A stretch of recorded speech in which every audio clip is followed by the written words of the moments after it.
사는 방식이라는 제목으로 하나님 말씀 증거하도록 하겠습니다. 저도 들은 이야기인데요. 이 시대가 참 위험한 시대입니다. 우리가 시대를 아는 게 참 중요하죠.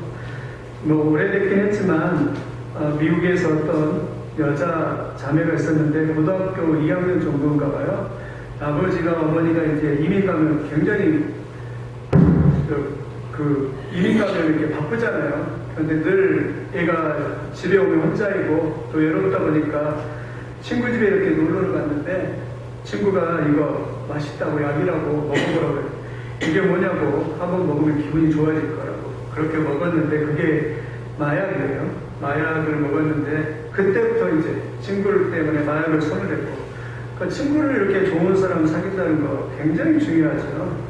그 친구 때문에 결코 빠져나올 수 없는 그냥 방을 건넜고 그렇게 해서 이제 그것 때문에 그 인생이 참 힘들어지게 되는 그러한 일들이 발생했는데 참 그런 것 같아요. 부모가 자녀를 이렇게 사랑하고 또 이렇게 부모의 역할을 해주는 건 참 중요하죠. 오늘 성경에도 보면 너희가 이 시대를 이렇게 본받지 말고 마음을 새롭게 함으로 변화를 받아 하나님의 선하시고 기뻐하시고 온전한 뜻이 무엇인가를 분별하도록 했죠. 그냥 한 주간도 그냥 세상을 막 살아면 안 됩니다. 이 시대를 분별하면서 이 시대가 하나님 앞에서 어떤 시대인가를 반드시 우리는 깨닫고 기도해야겠죠. 이 그림도 어제 지금은 제가 보니까 굉장히 위험한 시대예요. 중독 시대. 모든 사람이 다 중독됐어요. 저도 중독됐고 우리나라 국민의 한 90% 100%가 다 중독됐어요. 뭔가 한 가지에 다 중독됐어요. 근데 이제 게임 중독, 또 이렇게 핸드폰 중독, 좀비처럼 전부 다 지하철만 타고 있으면 전부 다. 이유는 그거예요. 이유는 뭐냐면 서로 그냥 가만히 있는 게 좀 이상하잖아요. 그러니까 뭔가 피하고 싶은 거예요. 뭔가 자기가 개면쩍고 또 불편한 것을 그냥 피하고 싶으니까 그냥 핸드폰 들여다보고 저도 그래요. 굉장히 불편하니까 어쩌다가 한번 이번에도 서울 올라가면서 하는데 불편하니까 피하고 싶으니까 핸드폰 들여다보면서 그냥 도피하고 있는 거예요. 도피 사실은. 핸드폰은 도피예요. 힘든 현실에서 도피하고 있는 것이죠. 그런데 이 게임 중독에 빠졌던 이 친구 2007년 사건 조승이라는 애가 미국에서 버지니아 주에서 그 부모가 유학을 갔는데 영어도 못하고 그러니까 황인종 같은 놈들 이러면서 차별 대우를 받았다는 거죠. 그런데 이제 그런 힘든 과정을 이 게임에 이 애가 도피를 하다가 대학교 되었을 때 그때 이제 현실과 이성을 구분을 못하다가 무려 32명이나 총기 난사를 해가지고 그냥 죽이는 사건이 나타납니다. 이런 일이 있을 줄 몰랐겠죠. 그 부모들도 그런 일들이 벌어졌어요. 얼마 전에도 이 조승의 영향을 받아서 인종차별을 받았던 미국인이 그냥 총기를 난사해가고 그냥 그런 일들이 참 많이 일어나게 된 거죠. 그러니까 이 시대를 좀 잘 이렇게 구분할 필요가 있습니다. 또 핸드폰 중독도 마찬가지죠. 아이들이 그냥 핸드폰 중독에 빠졌죠. 어른들도 마찬가지고요. 핸드폰 중독에 빠져가지고 잠시 이렇게 가만히 있지를 못하는 그런 시대가 이렇게 되어버렸습니다. 그래서 핸드폰 중독 보면은 75%가 그냥 그래요. 그냥 별다른 목적 없이 그냥 수시로 켜서 그냥 보게 이렇게 되는 것이죠. 그냥 자동적으로 너무나 쉽게. 그러니까 마귀가 너무나 쉽게 우리 사람들을 이렇게 잡고 있는 것이죠. 그뿐만 아니라 술 중독, 술에 중독돼가지고 또 인터넷만 보면은 그냥 마음껏 그냥 다운이 되고요. 술 중독 엊그저께도 그냥 새벽에 갔는데 여기 청년이 그냥 앉아갖고 있더라고요. 새벽에 청년이 앉아서 추울까봐 깨우는데 일어나지를 못해. 술에 취해갖고 앉아갖고 그냥 자고 있는 거예요. 추우니까 가서 들어가자고 했는데 일어나지를 못하더라고요. 그래서 깨우다 그냥 집에 갔는데 지금은 여자들이 더 많은 술을 마신다고 그래요. 그리고 술 마셔가지고 애들이 그리고 우리나라는 그냥 술 권하는 사회잖아요. 술 못하면 왕따가 되고 술 못하면 정말 살기 힘든 시대가 된 거죠. 우리 모세도 혜린 시대도 걱정이에요. 청년들이 술 못해서 그냥 왕따당하고 이런 시대. 그러니까 믿음대로 말씀대로 살기가 참 힘든 거죠. 인터넷도 요즘에는 다음이나 네이버 같은데 켜도 그냥 이런 야동이나 동영상들이 즐비하게 있어요. 그러니까 현실은 힘들고 그러니까 현실을 피해서 그냥 글로 다 가는 거죠. 그렇게 살아가는 거죠. 절제하지 못하고 이렇게 살아가는 거죠. 생각해보니까 어제 말씀 주면 생각해보니까 마귀가 다 세상을 장악을 했더라고요. 게임을 통해서 우리의 재미를 장악을 해버렸고, 그 다음에 핸드폰을 통해서 우리의 시각을 장악을 했고, 술을 통해서 우리의 입을 장악을 했고, 성을 통해서 우리의 사랑을 다, 성욕을 다 장악을 해서 타락시키는 시대가 돼요. 그게 현대 지금 우리의 그런 모습이에요. 그러니까 우리가 참 깨어있어야 되는 거죠. 그걸 이제 구조상, 신학적인 구조를 이렇게 보면 우리가 기억해야 될 것은 뭐냐면 세상은 두 가지 세계로 이렇게 존재한다는 기억해야 돼요. 하나는 이렇게 하나님의 나라로, 하나는 세상이 존재하고 가운데 이렇게 공존하는 세상이에요. 이게 우리 구조가, 우리가 언제나 그랬습니다. 우리는 지금 하나님의 나라와 세상이 같이 이렇게 공존해 있어요. 우리는 세상을 그렇게 살아가야 돼요. 그런데 이 하나님의 나라는 참 그림을 잘못 그렸어요. 사실은 세상이 이렇게 더 많고 하나님 나라는 조그맣겠죠. 근데 하나님의 나라는 뭐냐면 하나님이 통치하고 다스리는 나라, 하나님이 주인인 나라, 하나님이 역사하고 하나님을 믿는 사람이 역사하는 나라가 하나님의 나라죠. 세상은 마귀가 통치하고 죄악과 마귀 가운데 역사하는 나라예요. 그러면 이게 지금 어떻게 작동을 하냐면 하나님 나라 운영 방식은 그거예요. 하나님 나라 운영 방식은 하나님의 통치자, 모든 주권과 능력과 권세를 가지고 하나님이 통치하는 거죠. 그 방식이 뭐냐면 주인공들은 누구냐면 하나님 믿는 사람, 우리가 하나님 믿는 사람. 방식은 뭐냐면 하나님의 뜻에 따라서, 하나님의 성경 말씀을 따라서 살아가는 사람이 하나님 나라 운영 방식이에요. 그러니까 우리는 이렇게 살아가는 거죠. 그러나 이제 세상은 그렇게 운영되죠. 세상은 통치자는 사탄 마귀죠. 보이지는 않지만 악한 마귀가 우리의 모든 걸 다 지배하고 다스리는 거죠. 세상에 보이지 않는 악한 마귀가 방법은 뭐냐면 세상의 정욕과 쾌락과 탐욕과 돈과 모든 죄를 충돌하고 모든 우리의 모든 것을 다 충돌해서 이렇게 살아가는 것.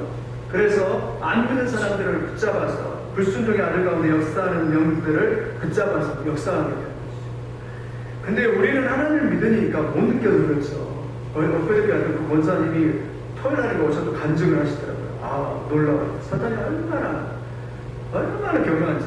2년 동안 그 권사님이 이제 완전히 그냥 그 힘든 사건을 겪었대요. 어떤 힘든 사건을 겪었냐면 2년 동안 한 오래됐죠. 한 5, 6년 전 됐으니까. 2년 전에 2년 동안 겪는 것이 뭐냐면 갑자기 사이가 암에 걸려갖고 그냥 죽었어요. 그러더니 또 남편이 그냥 또 죽었대요. 그러더니 또 첫째 아들의 와이프가 그냥 바람나갖고 그냥 이혼을 하고. 그 자기가 그 첫째 아들의 애들을 데려다가 이렇게 권사님이 키웠대요. 아, 그 이야기를 하는데, 야, 그렇구나. 네. 그 권사님이 그러더라고요. 야. 그래서 3년 동안 교회를 못 나갔다. 3년 동안 교회를 안 나갔다. 그게 다 따라앉으니까 이제 그때부터 이렇게 딱 나가기 이렇게 시작됐다고 그러더라고요. 그렇게 됐다고 그러더라고요. 그러니까 그 권사님, 와. 그리고 그 권사님 원래는 원불교에 다니면서 재밌는 이야기를 하시는데, 원불교에서 뭐 아무튼 뭐 이렇게 해가지고 기도를 뭐 반야신경 이렇게 배우는데요. 배우는데 근데 옆에 이게 모기가 앉았는데 모기도 못 죽인대요. 그리고 7시간 동안 꼼짝 못하고 모기가 물었는데도 꼼짝 못하고 있다고. 그런 분이 이제 자기가 이제 하나님 이렇게 불러가지고 이렇게 자기가 하나님을 믿는 사람이 됐다 이런 말을 하더라고요. 여러분 우리가 사탄의 보이지 않는 이 악한 마귀의 권세를 굉장히 그래서 이 세상을 잘 파악하고 악한 마귀가 어떻게 역사하는가를 잘 알고 이렇게 해가지고 깨달아야 돼요. 그래서 영적 싸움이에요. 자꾸 사탄의 역할을 끌어내리는 거예요. 좌절하게 만들고 절망하게 만들고 소망이 없게 만드는 거예요. 악한 마귀가 딱 공격하고 우리를 넘어뜨리는 거예요. 죄악에 넘어뜨리는 거예요. 젊은 세대를 말씀을 못 듣게 만드는 것이죠. 성경에 보면 요한복음 13장에 보니까 마귀가 벌써 시몬의 아들 가룟 유다의 마음에 예수를 팔려는 생각을 집어넣으니 한번 중요하니까 한번 찾아보겠습니다. 요한복음요 13장 2절 한번 찾아보겠습니다. 요한복음 13장 2절 요한복음 13장 2절 말씀을 보면 같이 읽겠습니다. 시작. 마귀가 벌써 시몬의 아들 가룟 유다의 마음에 예수를 팔려는 생각을 넣었더라 이렇게 말했잖아요. 마귀가 뭘 넣었다고요? 예수를 팔려는 생각을 집어넣어. 아주 악하죠. 자기 스승을 팔려는 생각을 집어넣었더라라고 그렇게 말합니다. 근데 그 생각을 가룟 유다가 안 받으면 끝나잖아요. 우리도 나쁜 생각 들을 때 그걸 내가 그냥 사탄아 물러가라 하든지 아니면 안 받으면 끝나요. 자꾸 우리가 그걸 사탄에게 너란하니까 그걸 받아서 그래요. 그러니까 자꾸 우리는 영적인 싸움을 써야 될 거죠. 사탄이 사도행전 5장 3절에 보니까요. 사도행전 5장 3절에 뭐라고 말하냐면 베드로가 가로되 아나니아 어찌하여 사탄이 내 마음에 가득하여 내가 성령을 속이고 땅과 얼마를 감추었느냐. 그러니까 사탄이 마음에 가득하여 하나님 앞에 헌신하기로 내가 하나님 앞에 감사해서 헌금하기로 작정을 했는데 사탄이 그냥 어느새 딱 들이타가지고 야 너 그거 아깝잖아. 그러니까 그냥 하지 말고 절반만 해라 이렇게 해가지고 근데 그거를 이 아나니아가 받아들인 거죠. 내가 힘이 들어도 하나님 앞에 온전히 헌신했으면은 아나니아가 그냥 그때 죽지 않았을 텐데 이렇게 그냥 요한계시록 12장 9절에도 큰 영이 내쫓기니 곧 햇뱀 곧 마귀라고도 하고 사탄이라고 하는 5천하를 꾀하는 자라 땅으로 내어 쫓기니 그렇게 말해요. 사탄은요 5천하를 꾀하고 미혹과 정욕과 탐욕과 그런 엄청난 악한 그런 권세를 가지고서 사실은 이 우리를 움직이고 있는 거죠. 그런데 우리는 사실은 올법뿐이죠. 근데 이 권사님과 이야기하면서 그러더라고요. 집에 이렇게 부적을 이렇게 붙여놨는데 무서워서 벌벌벌 떤대요. 못 뛰어요, 못 뛰어. 근데요, 더 웃기는 것은 아무튼 뭐 소설 같아요. 그 시아버지가 너 뭘 그거 갖고 이제 아무튼 신앙도 없는 사람한테 뭘 그거 갖고 그러니 하면서 그걸 뛰었대. 그거 뛰고 돌아가셨어. 그러니까 이 악한 마귀가요. 그러니까 뭐 원불교나 이런 데도 그냥 하는 게 아니라요. 이 사탄이 얼마나 이 강하게 역사하는지 우리가 그런 영적인 사탄의 이런 영적인 싸움을 이렇게 잘 알아야 돼요. 그래서 영적으로 우리가요 말씀도 읽어야 될 이유가 거기가 있고요. 기도할 일도 거기가 있어요.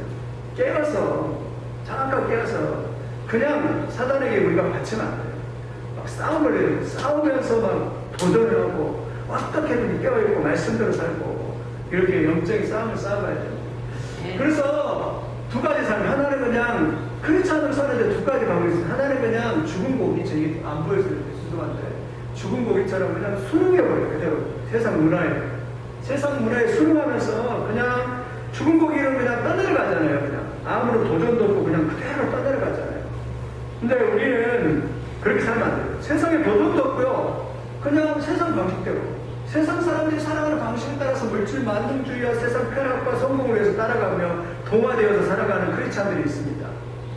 근데 우리 진짜 이 크리스찬들은요 세상을 변화시키려고 하는 거예요. 세상을 뭐 우리가 큰 데는 못 하더라도 막 기도는 할 수 있잖아요. 그 세상에 나가는 자녀들 보면서 도전할 수 있도록 이게 우리 지금 도전이죠. 이게 세상에 거슬려 살아가는 거예요. 이 고기를 보면 사실 그림이 안 보이는데 막 물을 거슬려서 그 폭포가 떨어지는데도 이 연어들 보니까 그 살아있는 고기를 보니까 거기를 막 뛰어서 막 올라가려고 이렇게 하더라고요.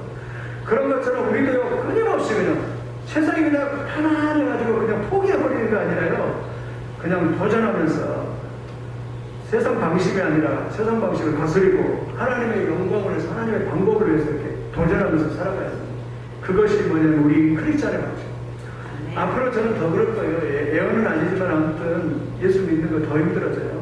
사람들이요 그냥 세상에 다 빠져가지고 예수 믿는 사람들도 이제는 그 잠자는 시대가 되어가지고 다 빠져가지고 그냥 뭐 똥인지 진짜 된장인지 구분도 못하면서 그냥 너무나도 편한 세상을 살아갑니다. 사실 영적인 싸움은 굉장히 힘든 거잖아요. 초대교회 사람들은요 12사도가 다 죽었어요. 12사도가 다 죽었어요. 그 복음을 위해서. 근데 앞으로 사람들 더 그럴 것 같아요. 영적인 것 너무나 편안한 걸 추구하다 보면 영이 다 죽어요. 군교회 가면 다 죽어요. 이제 군교회 가서 이제 뭐 신앙생활 그렇게 한다고 해서 뭐 그냥 물론 몸은 편할 수 있죠. 물론 다 그렇지는 않겠지만 우리도 깨어 있어야 되죠. 깨어서 정말 하나님 앞에서 또 우리 자녀들 또 우리 주변에 있는 사람들 건져내면서 말씀대로 이렇게 세울 수 있는 그런 역할들을 감당을 해야 되죠. 그래서 기억할 것은 그냥 죽은 물고기가 아니라 죽은 물고기는 그냥 떠내려가잖아요. 그런데 산 물고기처럼 살아서 막 도전하고, 살아서 막 이 세상에 방귀를 들고, 이 세상에 그냥 빚을 위해서 이렇게 도전하는 그런 삶을 살아가는 그런 놀라운 우리 크리스찬들에게 예수님의 이름으로 축원드립니다. 그렇게 보면 다니엘 보세요. 다니엘 그냥 세상에 1장 8절에 그랬잖아요. 한번 찾아보겠습니다. 다니엘서 1장 8절. 다니엘서 1장 8절. 에스겔서 다음에 다니엘이죠. 다니엘서 1장 8절에 한번 찾아보겠습니다. 다니엘서 1장 8절 같이 읽겠습니다. 1장 8절입니다. 시작.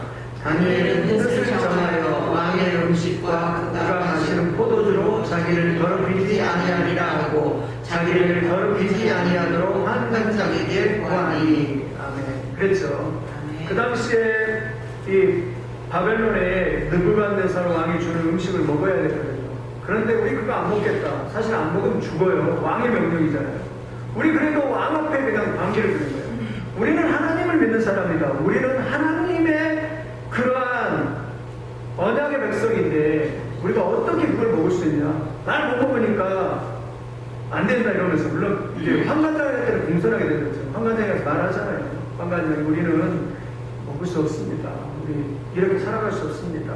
제발 채식을 먹게 해주십시오. 열흘만 시험하게 해주십시오. 이렇게 해가지고 이 다니엘이 그냥 말해서 10일 동안 보니까 얼굴이 더 좋아져가지고 하나님이 그 모습 보고 그냥 축복해가지고 지혜가 10배나 뛰어나고 환상을 보고 꿈을 해석하는 그런 놀라운 능력을 주셨잖아요. 우리도 마찬가지 세상이 좋다고 다 따라가는 것이 아니라 거슬러서 살아있는 물고기가 그냥 거슬러서 물 위를 거슬러 올라가는 것처럼 세상을 거슬러서 이렇게 살아가는 그러한 믿음의 사람들이 다 돼야 될 줄 믿습니다.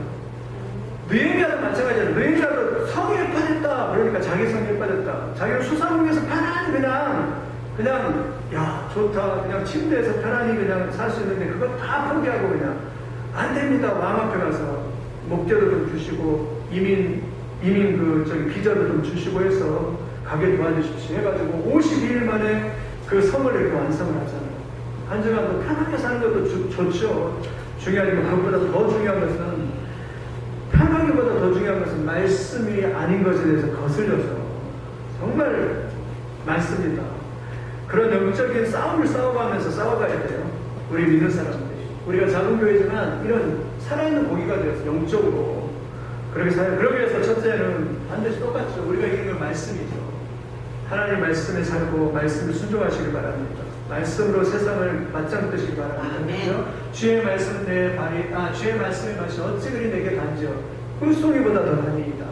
주의 말씀은 내 발에 등이요 내 길에 비치이다. 사람이 떡으로만 살 것이 아니요 하나님의 입에서 나오는 모든 말씀으로 살 것입니다.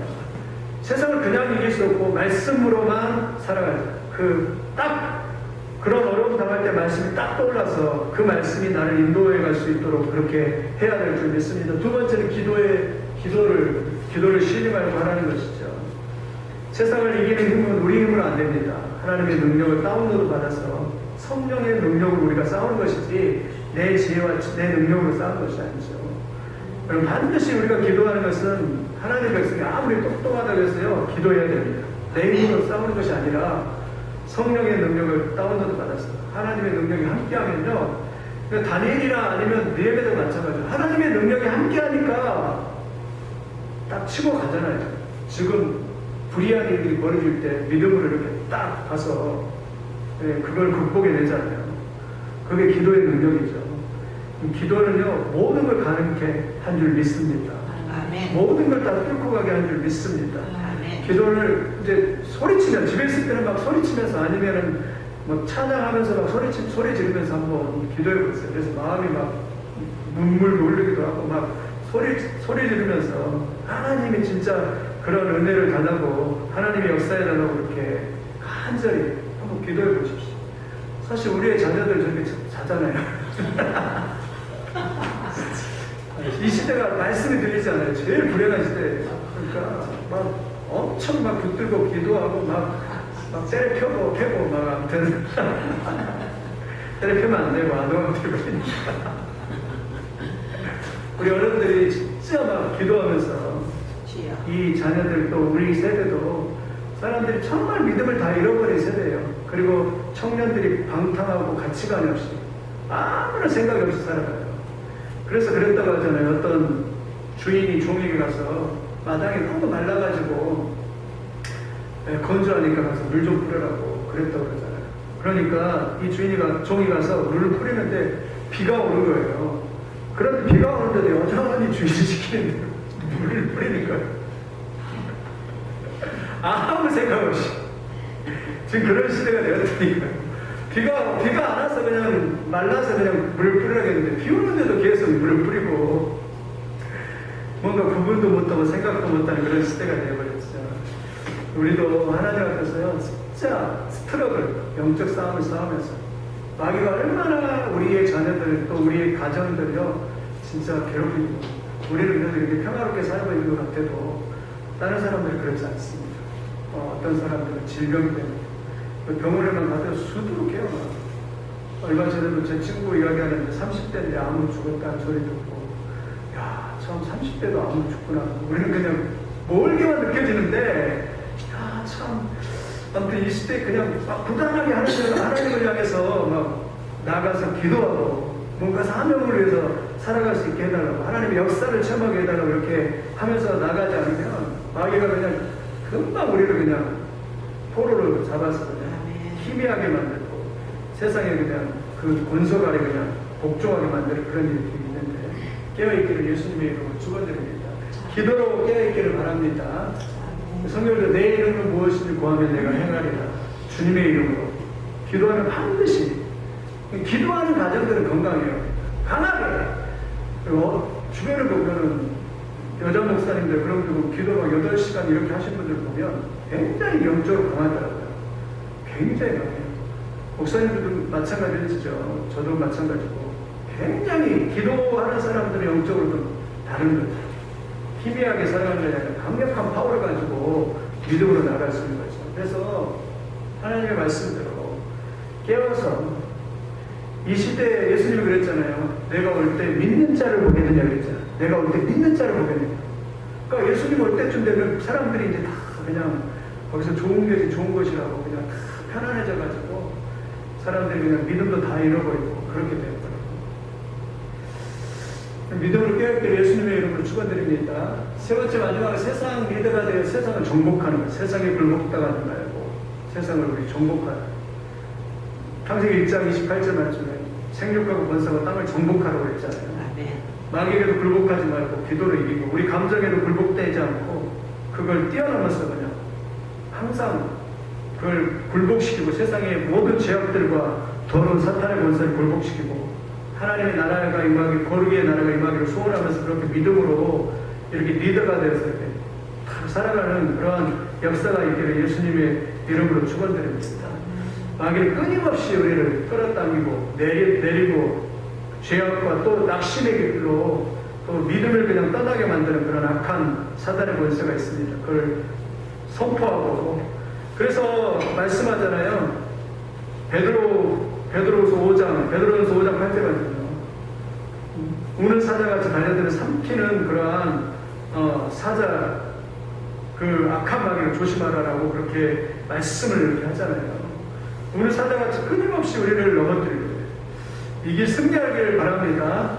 마지막 결론을 보면 이순신 장군이 23승을 했다고 해요. 저도 인터넷에 뒤졌는데 23승을 했대요. 예. 어떻게 승리할 수 있었을까? 승리의식을 가졌기 때문에 나는 승리할 수 있다. 승리의식을 가졌기 때문에. 왜냐하면 마지막 싸움이 무슨 싸움이죠? 명량대전이라고 하잖아요. 그때 이순신 장군이 그래 소인에게 12척이 있어 말이다. 그러니까 12척밖에 없다. 우리 같으면 못해요. 12척밖에 없어요. 그때 333척 일본의 그 배가 333척인데 겨우 12척인데 이순신 장군이 그랬는데 나중에 이렇게 소인에게 12척이 있어옵나이다 이러면서 나가서 그냥 작전을 해가지고 다 승리하잖아요.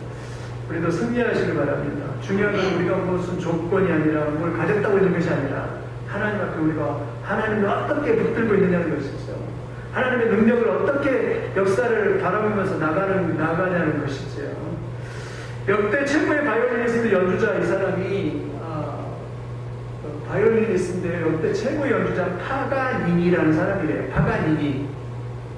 이 사람이 굉장히 연주를 잘하는 역대 최고의 바이올리니스트라고 합니다. 파가니니. 이름이 배우기 힘든데 파가니니. 근데 군중들 앞에서 연주를 하는데 그냥 그 줄이 딱 끊어진 거예요. 바이올린이 4줄이잖아요. 4줄인데 한 줄이 끊어지는 거예요. 근데 또 연주를 하다가 또 한 줄이 끊어지는 거예요. 그러다가 또 한 줄이 끊어지는 거예요. 한 줄밖에 안 남았어요. 그 사람이 그래서 그 바이올린을 들고 스트라디바리우스의 그 바이올린을 한 손에 치켜 들으면서 줄 하나를 가지고 여러분 줄 하나만 남았습니다. 이러면서 마지막까지 연주를 했대요. 끝까지 연주를 했다고 합니다. 사람들이 박수관처럼 보면서. 우리 신앙도 마찬가지인 것 같아요. 때로는 또 실패하고 한 줄이 끊어지고 또 실패하고 그래도 끝까지 그냥 하나님 앞에서 뭔가 은혜를 그냥 받기까지 뭐 되든 안 되든 하나님 은혜 주십시오. 하나님 역사해 주십시오. 이렇게 은혜 안에서 하나님 안에서 그냥 다 발견이 되고 하나님의 은혜를 그냥 체험하는 그런 역사가 있으면 아멘. 우리가 놀라운 축복의 역사가 있을 줄 믿습니다. 아멘. 지금 우리에게 보이는 게 다가 아니라 보이지 않아도 뭔가 하나님의 은혜만 우리 안에 있으면 하나님의 역사만 있으면 끝장은 아닌 것이죠. 오늘 또 그래서 그런 마음으로 하나님 우리에게 은혜 주십시오. 그리고 우리가 한 주간도 마귀에게 승리하고 힘있게 능력있게 나가서 승리할 수 있는 그런 삶이 되게 도와주십시오. 이런 믿음으로 나가시기 바랍니다. 로마서 11장 2절 마지막 같이 한번 읽고 같이 마치도록 하겠습니다. 같이 읽겠습니다. 시작. 너희는 이 세대를 본받지 말고 오직 마음을 새롭게 함으로 변화를 받아 하나님의 선하시고 기뻐하시고 온전하신 뜻이 무엇인지 분별하도록 하라. 아멘. 기도하겠습니다. 우리 함께 같이 통성으로 기도할 때 하나님, 이 시대가 정말 위험한 시대입니다. 사탄이 모든 걸 다 장악한 시대입니다. 깨어있게 하시옵소서. 저들에게 빼앗기지 않게 하시고 깨어서 우리가 이 시대를 변혁하고 이 시대의 문화를 변혁하고 우리가 바른 기준이 되어주고 세상의 바른 기준이 되어주고 하나님의 말씀대로 뜻대로 살아갈 수 있는 우리의 삶이 되게 도와주시옵소서. 한 주간도 승리하게 하시고 역사해 주실 줄 믿습니다. 우리 다 같이 통성으로 기도하겠습니다.